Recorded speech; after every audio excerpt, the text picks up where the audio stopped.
Good morning, Good News Chapel. So good to be with you. This morning, we're going to be heading back into John chapter 6. We were off for a week or two there, and we're going to get back into the story of the feeding of the 5,000, which we'll quickly learn is a misnomer, that it's much more than 5,000. But let's just jump back in. First, in just a little review in the first 9 verses of chapter 6.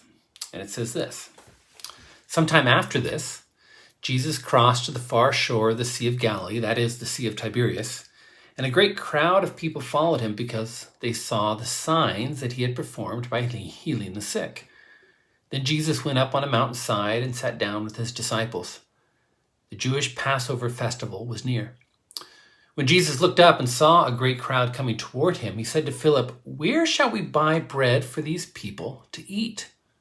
He asked this only to test him, for he already had in mind what he was going to do. Philip answered him, "It would take more than half a year's wages to buy enough bread for each one to have a bite." Another of his disciples, Andrew, Simon Peter's brother, spoke up, "Here's a boy with 5 small barley loaves and 2 small fish, but how far will they go among so many?" So let's just pause there. That's kind of what we looked at last time, but we'll see that in this miracle of the feeding, there's really 2 parts to it. First, there's just what we just read is kind of the build up to it. It's not like Jesus just shows up, sees the need of the crowd, and instantly drops food in everybody's lap. That's not what happens, but rather there's a build up and then the miracle itself, which we'll read in just a moment. But there's an order to the event. And as we'll see, there's somehow a lesson that Jesus is trying to get across in it all. He says very clearly in verse 6, there's a testing going on. He says he asked this only to test him, for he already had in mind what he was going to do. Jesus knows what he's going to do. He knows how he's going to unfold all this, but he's not quick to make it happen because he's trying to teach his disciples something. It's a teachable moment. And it's almost kind of fun to watch the way he teases the imagination of his disciples. He's trying to get them to see the empowering presence of who he is. He's trying to stretch their imagination to understand what it means when he, Jesus himself, is in their presence and what power and possibility that brings. Jesus looks right at Philip in verse 5 and asks him, "Where will we find the bread? Where will we buy bread for these people to eat?" And Philip is literally staring at the answer in the face of Jesus, but he just can't see it. Then Andrew pipes up and he notes that, well, there's this young boy here who's got this peasant's lunch of a few small barley loaves and 2 sardines. But then he quickly admits in kind of, futility, how far will they go for so many? All the disciples are basically blind to the reality of the powerful presence and the authority of Jesus. This is a test, and they have failed. And they failed to see that in the presence of the King and of his kingdom, there is abundant, wonder-working power to meet the greatest needs of our world. And I think what's really crucial to see in all this, that more than just this immediate circumstance, more than just this group of people and going to feed them with one meal, Jesus is preparing his disciples for something much, much bigger. He's preparing them for a day when he is going to leave them, and they will need to learn to walk in the Spirit of God. This Jesus will eventually die on a cross, and he will rise from the dead, and he will ascend into heaven and is now eternally seated on the throne, reigning over all the universe and all creation. And he is no longer limited to being in just one place and one time. But now Jesus is available in a resurrected way for you and for me to help us, to guide us, to draw near to us and empower us for real abundant living. Hebrews 4:16 says, "Let us then with confidence draw near to the throne of grace, that we may receive mercy and find grace to help in our time of need." And this is written not to the disciples. Hebrews is well past that. This is written to believers, people who've never saw Jesus in the flesh, and yet now, today, can have it just as much, if not more, vibrant and intimate relationship with the living Christ. He is alive, he is present, and he is powerful. The kingdom is here, and the King is here. If our eyes would just be open to it. Jesus wants to stretch us, to open our eyes, so that we would see that he is near and that he has power for our lives. The same test Jesus gives to his disciples is the same test he gives to us. In the midst of our challenges and our hardest struggles and our pain, to have our eyes open to the reality of his intimate presence and the assurance of his victory of the kingdom that has already come in power. I think the key thing I take away from this first part of the story is that the Christian life is not a do-it-yourself project. It's not like I come, with all my, somehow have all these great resources and all these great abilities, and I come and say, I'm going to come and do the Christian life in my own strength. Well, good luck. It's not going to happen. This is not the story we see here. Joy in the Christian life is not about what I can do, about all the abundance that I bring, but rather about offering up the meager little that I do have and watching what Jesus can do with that. This whole story is about taking the very little amount, a peasant's lunch that would barely feed one person, and saying, this is all I got. But then surrendering that, offering that up, and watching what the Savior can do with so little. The Christian life is a spirit-empowered life. I don't know if I could emphasize that enough. I hope, if anything else I do as a pastor, is to convey this one truth. The Christian life is a spirit-empowered life. Paul writes in Galatians 2:20, "I have been crucified with Christ, and I no longer live, but Christ lives in me.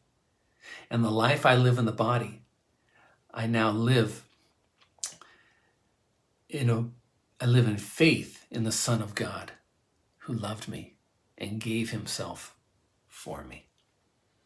I no longer live, meaning that I no longer try to do life in my own strength, with my own resources, with my own meager giftings that I may have, that it's fruitless. Jesus says, apart from me, you can do nothing. But now instead, the living, resurrected Christ now lives in the heart of believers, intimately connected, guiding us, leading us by his Spirit, day by day, moment by moment, and empowering us to live in the life that he produces. It's not hoops to jump through.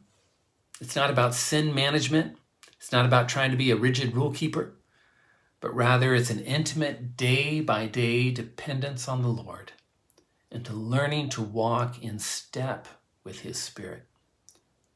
As I abide in Christ, he promises and is faithful to produce the fruit in yours and mine life, fruit of righteousness and holiness. It doesn't come from my strength. It comes from his. It's dynamic listening and responding and abiding in a living relationship with the resurrected Christ. It's real. It is real. The kingdom is here. And I'm praying that for all of us, myself included, to have my eyes open to it more and more and live into that reality. So that right there is the whole buildup of the miracle. It's kind of a long introduction maybe. But again, notice that it's not like Jesus just suddenly, now that he's kind of conveyed that message and kind of, teased his disciples a little bit, not like he suddenly now just snaps his fingers and everybody has a meal in their lap. That's not what happens. Notice the interesting way that Jesus now proceeds. Look at verse 10 through 14. Jesus said, "Have the people sit down." There was plenty of grass in that place, and they sat down. About 5,000 men were there. Jesus then took the loaves, gave thanks, and distributed to those who were seated as much as they wanted. He did the same with the fish. When they had all had enough to eat, he said to his disciples, "Gather the pieces that are left over. Let nothing be wasted." So they gathered them and filled 12 baskets with the pieces of 5 barley loaves left over by those who had eaten.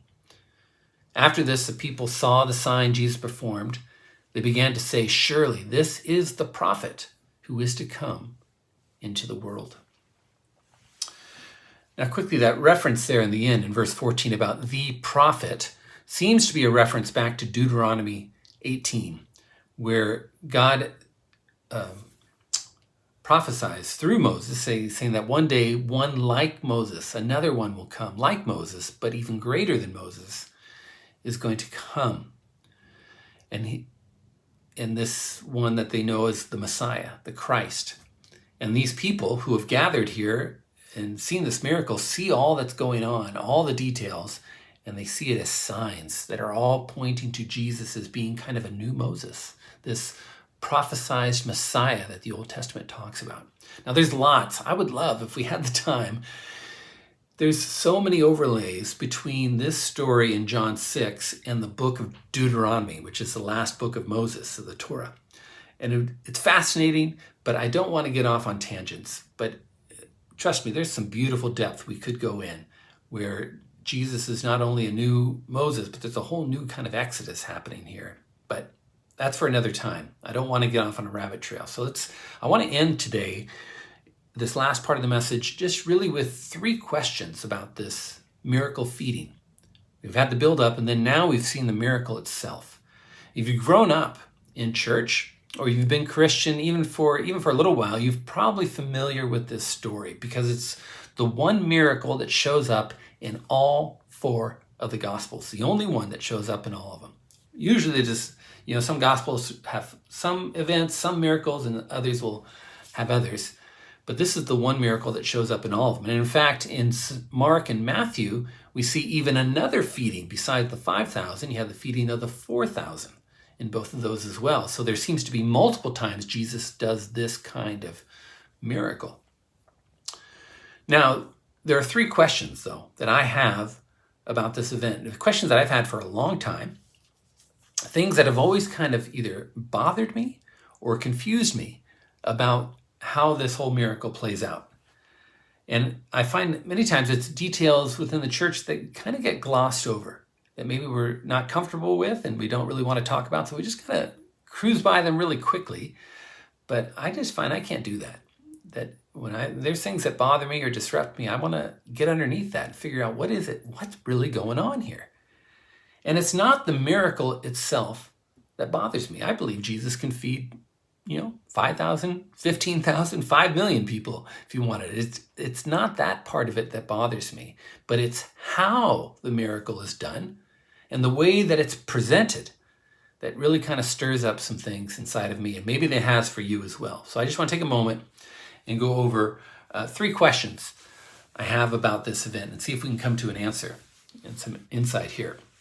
Number 1, the most glaring detail that sticks out to me is, why only mention the number of men?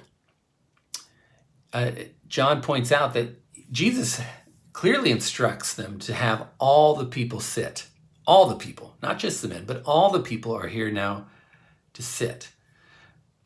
But then John says, well, there were 5,000 men there. Well, why only report the number of men? And I've often heard people quickly kind of gloss over that and affirm, well, of course there were women and children there too, so it was actually much bigger than 5,000. The comment is, but the question is why? Why does John, and many of the other gospel writers too, why do they only report the number of men who were there? To comment that the size of the crowd was determined by the male population feels at best odd, doesn't it? It feels a little weird. And perhaps at worst, it seems to promote a kind of male chauvinism and blatant disrespect towards women and children, as though maybe God favors or numbers men, and women and children kind of get dismissed and not as important. Of course, though, all you have to do is look at the life of Christ. That doesn't seem to add up. You see the way Jesus consistently shows dignity and honor to women. We saw that in John 4 with the woman at the well. And you see, despite the disciples' criticism, Jesus is always welcoming children, embracing children. Even in Matthew 18 saying, if you don't become like one of these children, you will never enter the kingdom of heaven. Jesus gives all dignity and honor to women and children. And so to say that the Bible is chauvinistic just doesn't add up. So what is going on here? Another question related to this, though, is wouldn't it be more impressive if John reported the actual number of people? Let's say, for argument's sake, it's 15 to 20,000 people who were there. If you think of if it's 5,000 men and maybe their families, so you have wives and you have children, let's say conservatively 15,000 people are there. Wouldn't it be more impressive to report the bigger number? That's the idea, right? The bigger the number, the more glory there is. Imagine today if a politician were to come to town and they held a rally, and later they're asked to report how many people showed up at your rally. Do you think the politician would say, well, we had 5,000 men there? No way. They would want to report every head that was there. Every man, woman, and child. They may even include stray dogs and cats that showed up. Anything to boost up the numbers. Because the idea is the bigger the number, the more glory, the more attention, the more impressive it would seem to be. And so it would only make sense, you think John would want to report the bigger number. Why, again, only report the number of men, which would only be maybe a third or less of the amount of people there? Now hold that for a moment. Hold that question. The second question I have is not only for the counting of only men, but just the whole distribution process itself. Something just doesn't add up. The most efficient way to feed a large group of people is with a line, just like in a soup kitchen, right? You got a large amount of people to feed, or if you go to a buffet or you go to a wedding, right? A big wedding, often they'll have a buffet line. And the idea is everybody takes their plate or napkin or whatever they got, and the most efficient way to feed a large group of people is get them in a line, and everybody goes through and gets their food that's centrally located. But that's not what happens here. Jesus clearly instructs everyone to sit down. Specifically, the word in Greek is to recline, is this idea, hey, relax. You are going to be served. Take a seat on this meadow of grass. Everybody sit down, and you are going to be served. Now, how did that happen? In Mark's gospel, it's interesting. Wednesday nights, we have our Bible study at the church. If you're available to come, we've been going through the Gospel of Mark, and we've read the parallel passage just recently in Gospel of Mark. And Mark gives us two interesting details that we don't get in John about this that I think are significant. Number one, it says that Jesus had the people sit down in groups of 50s and 100s, which again is a direct reference to the book of Deuteronomy. It was the exact same way that Moses organized the people and the tribes of Israel. When they're on the same geographic place of Moab, just on the other side of the Jordan River, getting ready to come in, he has them organized in these large groupings and organized by families and clans. And so the point is that the feeding that Jesus is doing isn't just to a mass of random people just sitting in a big clump. No, he's organized people to be in groups of 50s and 100s, organized by families and within clans, and so that they're all together in their family units. Another detail that comes up in Mark is that specifically Jesus commands his disciples to go and take the bread and the fish and go and serve the people. Now here's where logistically it seems to have a problem, doesn't it? How are you going to get 12 disciples to feed, again, let's say conservatively, 15,000 people individually? I mean, that would take literally all day long. And some people would be waiting until midnight to get their lunch. No way it could happen that way.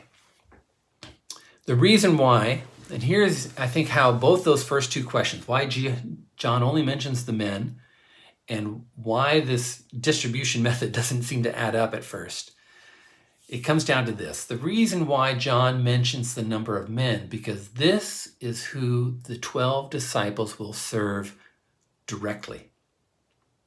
The disciples will take the provisions from the Lord and then give it to the husbands and the fathers, who in turn now serve their own family. So John reports 5,000 men, not because that's the total. It was never meant to be the report to the total. 5,000 men are who the disciples went and served directly. This is not a chauvinistic move on the part of Jesus or the disciples, but rather it's a move to honor the divine call of a man to serve his own family. A man will find his greatest fulfillment when he receives the blessings of the Lord and then humbly and lovingly passes them on to his bride and to his children. The disciples are not going to undermine the holy call and responsibility of a man to serve his own family with the blessings of the Lord. Imagine for a moment. Imagine you're there, maybe guys, you could picture this. You're there, and all of a sudden Peter comes up, and he's got some bread and fish for you and your family, and he just kind of pushes you aside, says, "Step aside, bro, let me serve your wife and your kids." And you'd be like, time out. Peter, you need to stay in your lane. How about you just give me the bread and the fish, and I'll serve my own family? I'm almost positive that's what happened. It's the only way it makes sense. That seems to not only make sense logistically of how they did this, because now the disciples, that is much more realistic for them now to serve the men who then serve their extended families. But it also just gives a beautiful picture to the whole scene. It's not everybody just being passive and Jesus just snaps his fingers. Jesus involves people, and we're all involved. And there's this sense of family and community that is supported and affirmed in this whole picture. It's not saying that women and children can't go directly to the Lord. They can, and they should. And they can have an absolutely intimate, personal relationship with Jesus today, just as much as any man. But there's something special about a family where the father is anchored in faith and growing in his humble service to his family. The family is the fundamental structure of a healthy society. And God and Jesus are affirming that in this scene. And I just want to take a moment to have a message for men. Ladies, you can listen in here. God calls us as men to be the spiritual leaders of our home. And this, I know, at first may sound a bit daunting, a bit threatening, a bit like, I don't know how to do that. I'm clueless with that. Well, don't worry. Me too. And I think what's important is that to be a leader of my home does not mean to be some kind of domineering or rigid rule keeper, or to project some kind of false confidence with a whole bunch of holy Joe talk to try to sound spiritual or look like some confident leader. That's not it at all. Rather, to lead my home is simply to be a man who's going to put Jesus first in my life. And I'm going to seek to grow in maturity and for the character of Jesus to grow in my own life, which will then naturally overflow to bless my family as I serve them in humility and patience and loving kindness. This is it. As a man, I take the abundance that the Lord gives to me and I pass it on to my bride and my children. And a home that is anchored by a faithful dad is a blessed home. It's not a perfect home, and we're not perfect men by any stretch of the imagination. It's not about that, not about trying to be some perfect pillar of a saint model or something like that. Forget that. You just be you, who's growing in love with Jesus day by day. I've often heard this and had this pressure. I've known, being growing up in the church, and this idea that I'm supposed to lead my family in a family devotion, whatever that is. And I've just come to learn that I really suck at it. I tried how to sit with my family and open the Bible and read it together, and it never seems to flow right. It always feels clunky. It always feels forced. It just doesn't feel right. I don't know. Maybe your family has experienced it and it's been a blessing, and that's great. It hasn't for me. The best I find that works for my family is just I open up with how I need prayer. God's helping me do this more and more. I don't try to lead with assured confidence. I lead with vulnerability, saying, hey, here's where I'm really struggling. Here's where things for me have been hard in my walk and in my day and my relationships. And I ask my bride and my son would you pray for me? And then it opens them up to help them share too where they're struggling. And we just simply pray together. We're not doing it every night, but God's helping us grow in that. And it's been sweet. It doesn't feel forced or weird. Don't get me wrong. I want my bride and my son to know the Lord and to know his word and to believe. I want them to know these things passionately. But I've learned that these things are more caught than taught. Does that make sense? The things of the Lord are more caught than taught. The best way to serve your family is to have your own personal, vibrant, growing relationship with the Lord. And then the real you is going to show up one way or the other. If you're fake, your kids and your wife are going to know it. If you're the real deal, they're going to know it, one way or the other. And I think what I take away from this story is that the aim of redemption is healing and joy within a family. You and I are invited into God's family, the church. And it's there in the church of this new family I'm adopted into of God, where I'm accepted, and then the grace of God slowly begins to transform us deep within, and eventually spills out into our homes and into our relationships in our neighborhoods, in our city. I didn't have a dad growing up. From the age of 5, my dad split. And that, I can look back, I didn't notice it at the time, but looking back, I noticed that really handicapped me in a lot of ways. It leaves a boy to not have a father, leaves a scar and handicaps him in a lot of ways. And I noticed emotionally,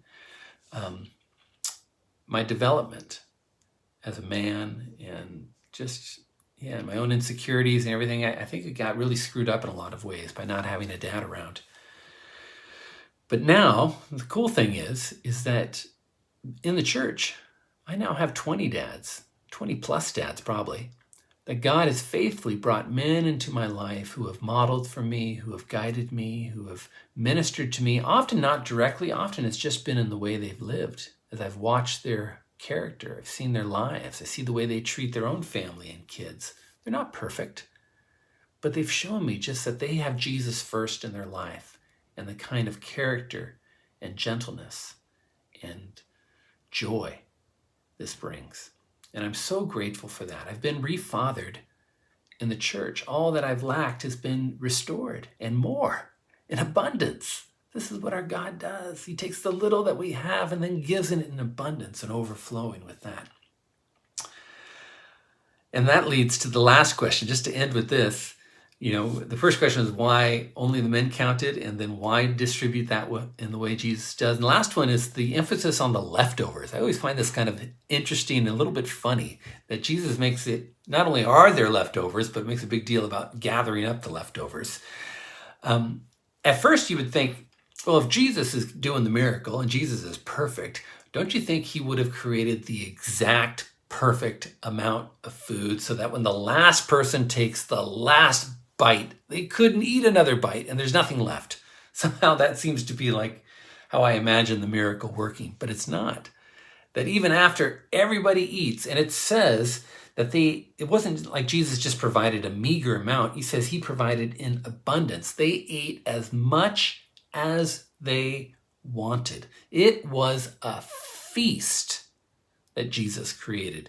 Remember, these are peasants who have walked for days into the desert and probably gone without food for quite a while. How hungry they would have been.